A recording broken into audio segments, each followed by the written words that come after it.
The past couple of days have been a nightmare for so many people across the Central Coast. Businesses are staying resilient, getting rid of all the floodwater and mud left behind by this storm.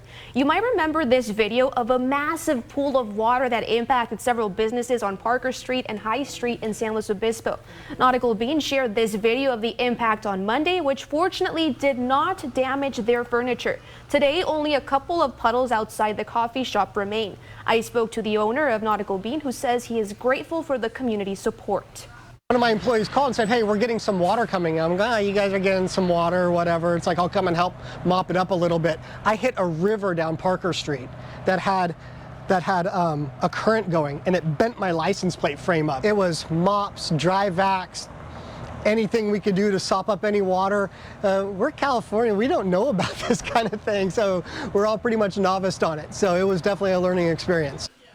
Nautical Bean says they were able to reopen a day later. Other nearby businesses were also affected.